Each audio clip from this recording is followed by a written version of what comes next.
Boa tarde, galera do terceiro ano. Hoje nós vamos trabalhar um pouquinho sobre ciências, né? Continuar falando sobre a importância da água, né?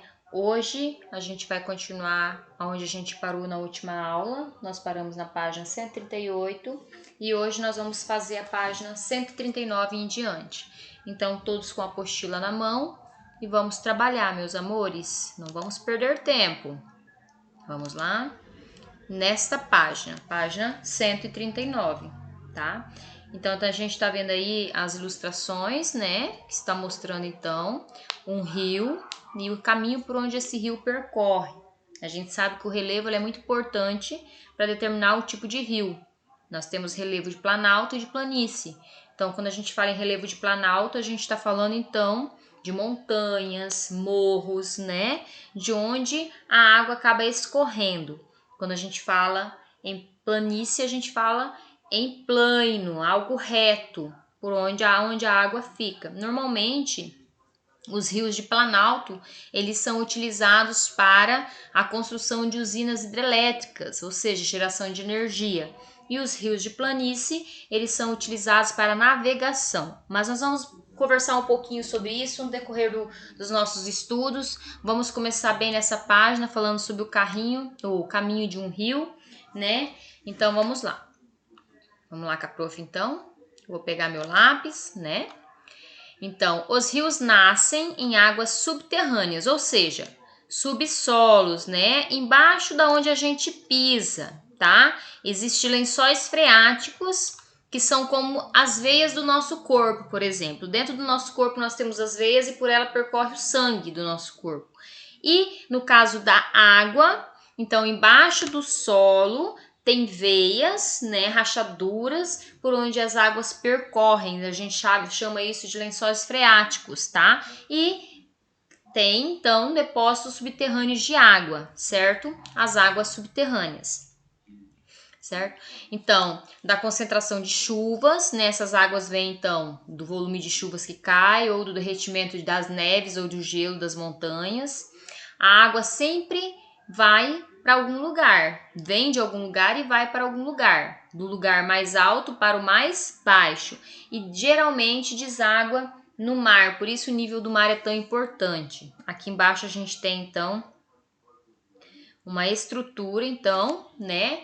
Ali está mostrando o ciclo hidrológico, né? O ciclo hidrográfico, que é a precipitação, a hora que a chuva cai, então, derretimento das pontas das montanhas, olha o gelo aqui, ó, nas pontas das montanhas, tá? Então, existe o derretimento, né? Desse gelo, e tudo isso vai para o leito do rio, que acaba se espalhando no seu curso. Esse trajeto aqui, ó, é o curso que o rio faz, tá? Até desaguar, então, na parte mais baixa, que seria o mar, tá? Então, aqui, ó, nessa atividade aqui, ó, você vai fazer uma pesquisinha, vai pesquisar um rio brasileiro. A gente tem rios muito importantes, principalmente o rio Amazonas, temos também o rio São Francisco. Tente pesquisar sobre um desses dois rios que são muito importantes, mas na nossa região a gente tem o Telespires, nós temos o Braço Norte, tá? Então vocês podem também estar pesquisando sobre esse. Aí nós temos o Tapajós também, que passa aí no estado do Pará, né? Então vocês podem pesquisar sobre qualquer um desses rios. Vamos lá. O uso da água. A gente sabe que a água ela pode ser usada para várias coisas na nossa vida, né? Todos os dias a gente utiliza água a todo momento na nossa vida, certo? E essa água ela não pode ser desperdiçada, principalmente a água potável, a água limpa.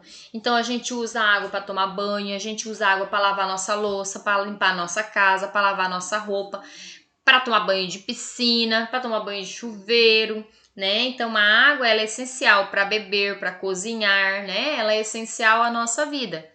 Nós não vivemos sem água potável. A gente sabe também que a água suja, ela traz aí várias consequências para nossa saúde, né? Vermes, né? Doenças. Então, esse cuidado que a gente está tendo agora em relação ao vírus, né? Ao Covid-19, é interessante que agora as pessoas prestam atenção no lavar as mãos, né? Que deveria ser um hábito diário nosso, do cotidiano, lavar as mãos todas as vezes que você for se alimentar, lavar as mãos todas as vezes que ela estiver suada, se você pegar num objeto que não está limpo, toda vez que você pegar em dinheiro. Então isso é um hábito que deve acontecer sempre na nossa vida, lavar as mãos, porque é muito importante para a nossa saúde. Procure em jornais e revistas imagens que ilustrem diferentes usos que podemos dar para a água. Recorte e cole no espaço abaixo. Se preferir, faça desenho. Você pode desenhar lavando a louça, lavando o carro, lavando roupa, né? Fazendo comida, tomando banho. Pode desenhar ou você pode recortar de alguma revista e colar, tá? Converse com o professor ou com seus pais em casa sobre os usos que você apresentou aqui em cima. Então, o que você colou, você vai conversar com o papai e com a mamãe e vai escrever abaixo, né, os usos que você conhece, mas não apresentou. Aquilo que você sabe que a gente usa água, mas você não desenhou em cima ou não colou.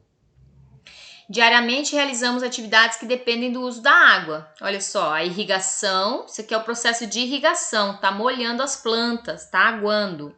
Aqui, ó, o bote, né? Os navios, os barcos, os botes, né? Então, o remo, ele impulsiona com a força da água, certo? Aqui, ó, os bombeiros apagando incêndios e uma pessoa escovando os dentes, né? Que é uma questão de higiene pessoal, certo? Aqui é segurança, né? Os corpos de bombeiros. Ok. Hidroponia, ó. Hidroponia é um tipo de cultivo, tá? A prof vai te explicar para vocês como que funciona. É o cultivo de plantas em água enriquecida com vitaminas, né, sais minerais, sem uso de terra, de solo. Olha que interessante, não precisa de solo.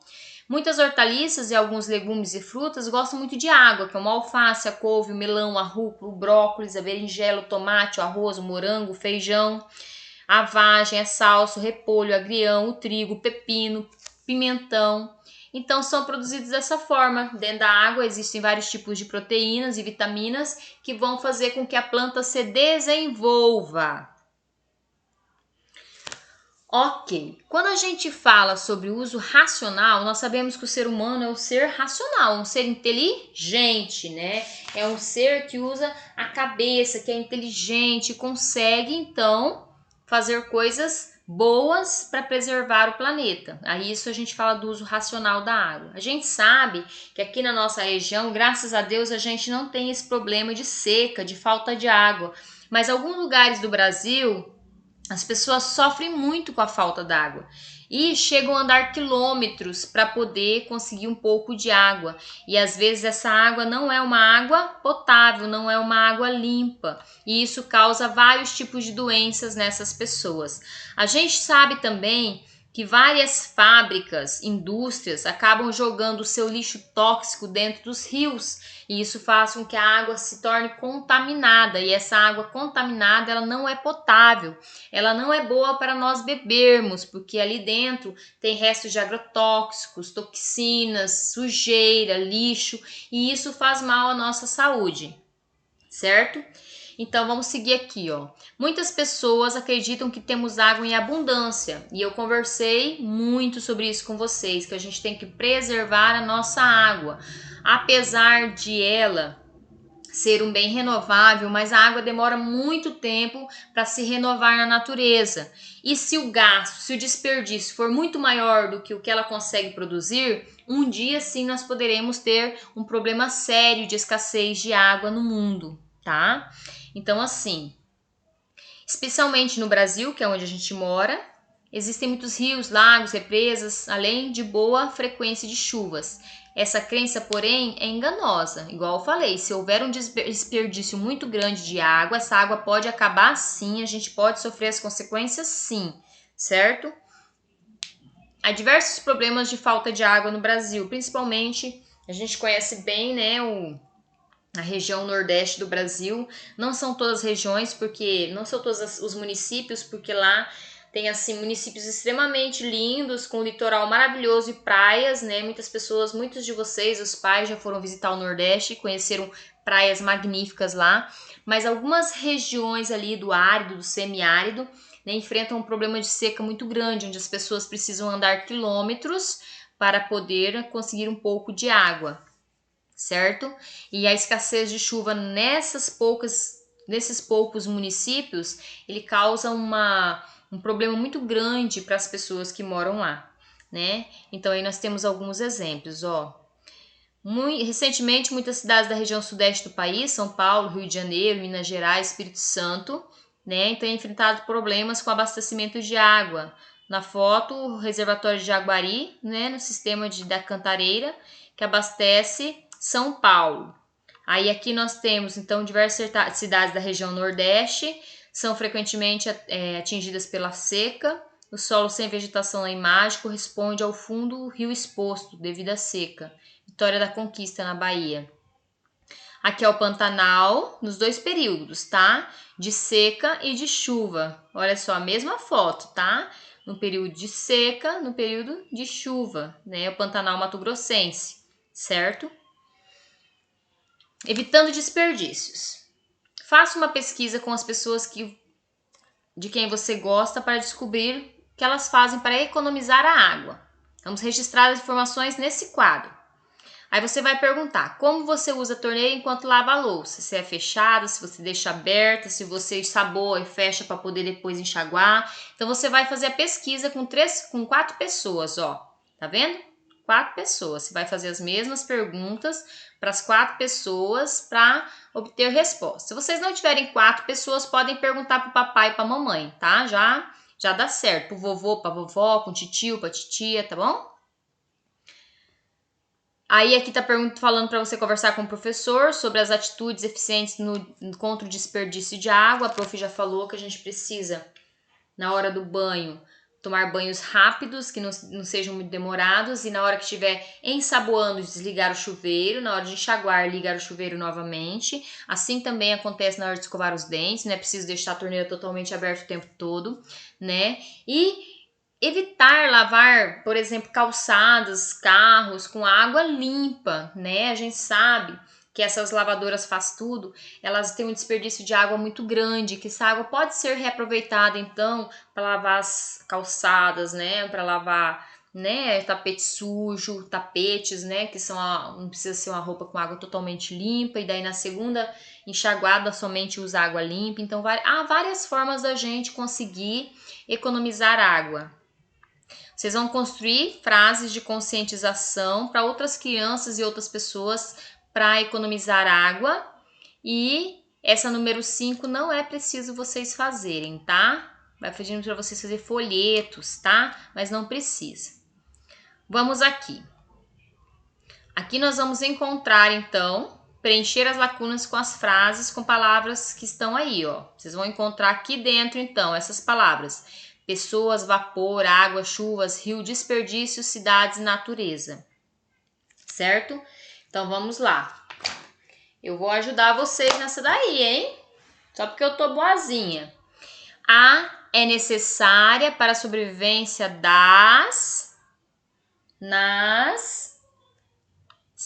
logo. Então vamos lá. Vamos aqui primeiro. Eu gosto sempre de encontrar as palavras aqui, né? Então vamos lá, ó. Bem aqui, ó. Eu já achei, ó, cidades, tá? Bem aqui tem cidades. Aí depois, bem aqui, ó, natureza. Depois, desperdício, ó, bem aqui. Depois, ó, lá embaixo, ó,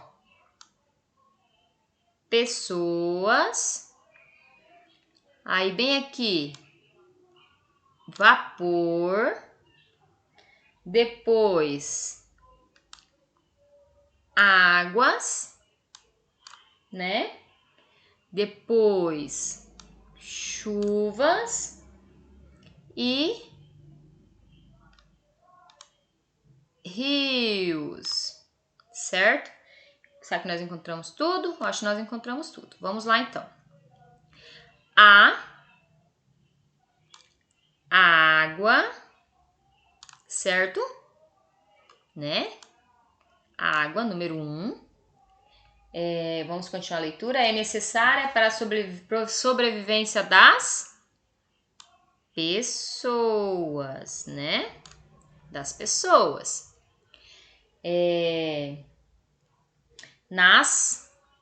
Aonde? Nas cidades. né?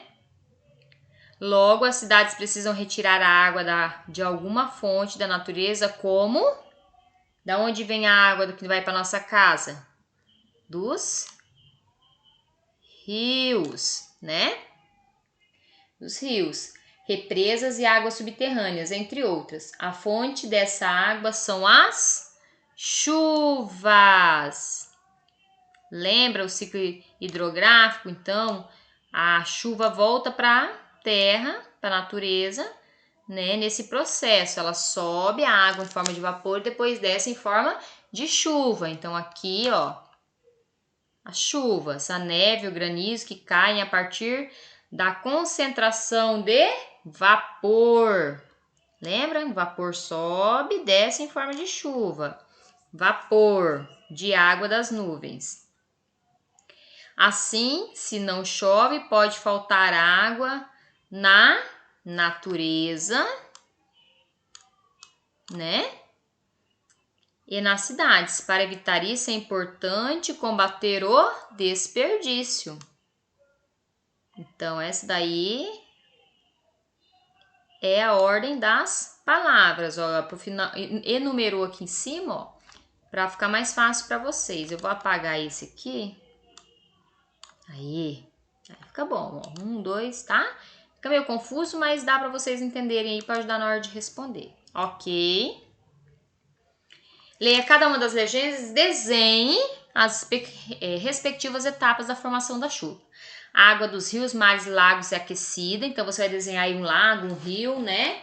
Depois, o vapor de água, ao encontrar as regiões mais frias, então você vai desenhar a água subindo. Hoje eu fiz um desenho no quadro lá à tarde com os aluninhos que eu atendi hoje, bem legal. Tem até aí no grupo do 3º ano, tirei foto e postei aí, bem legal.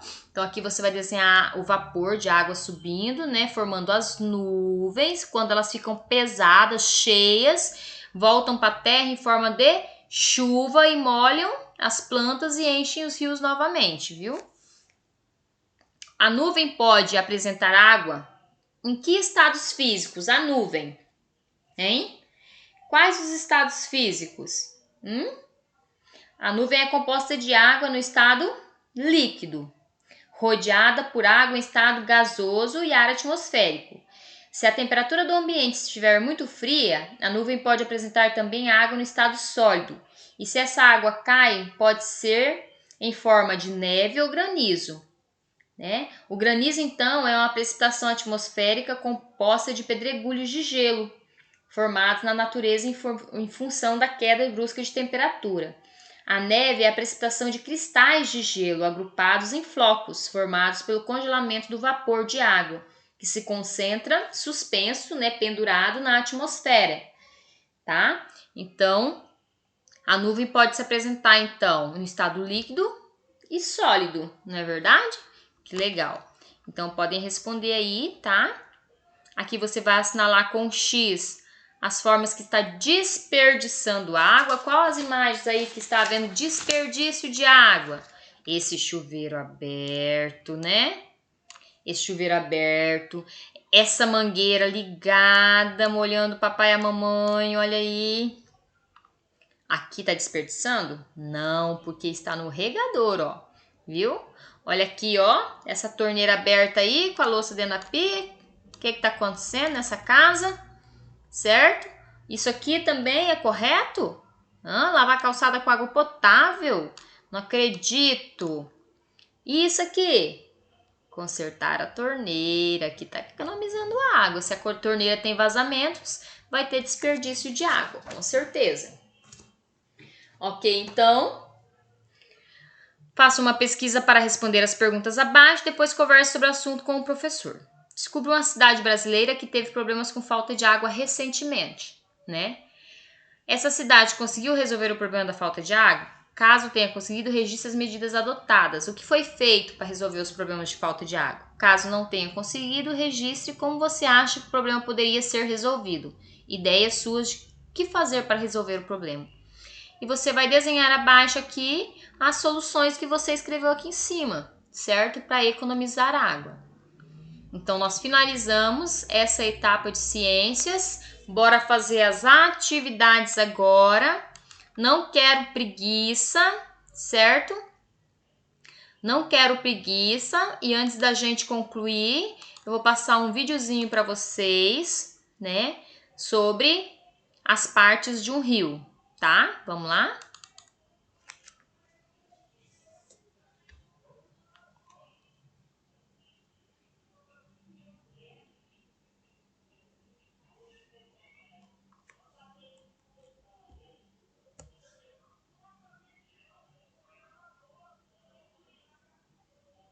Pessoal, vamos agora começar a ver os tipos de rio em relação ao seu curso e principalmente as partes do rio e o que a gente vem entender por rede hidrográfica, tá?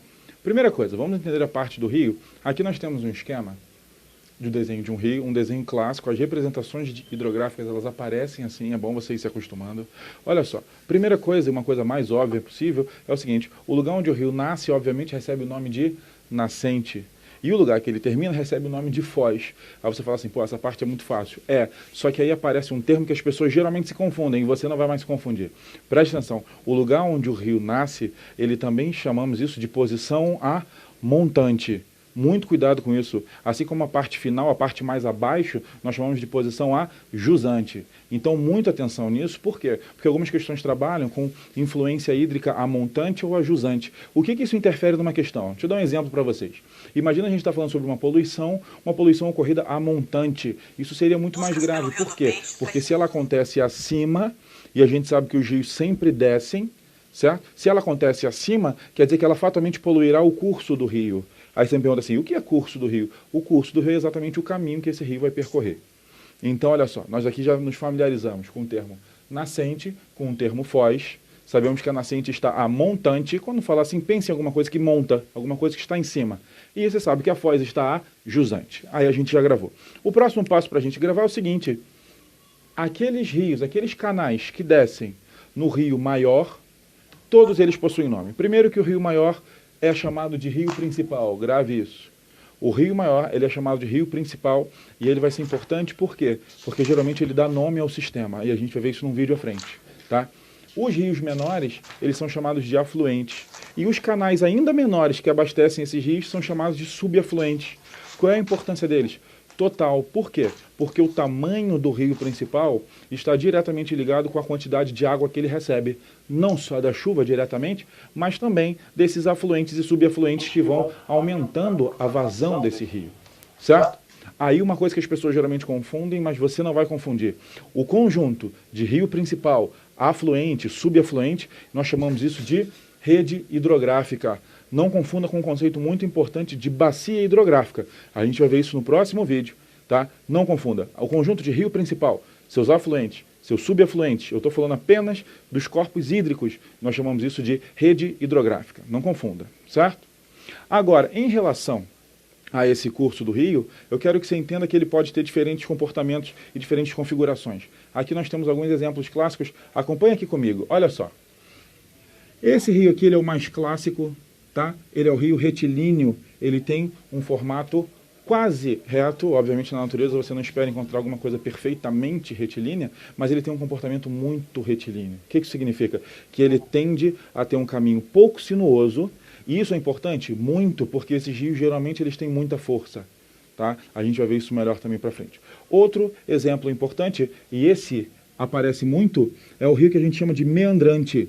Esse rio, que ele acontece em meandros, qual é a grande importância dele? A importância fundamental dele é a seguinte: ele representa uma área que já tem uma certa idade, é uma área geralmente mais plana, e no Brasil, isso é importantíssimo, por quê?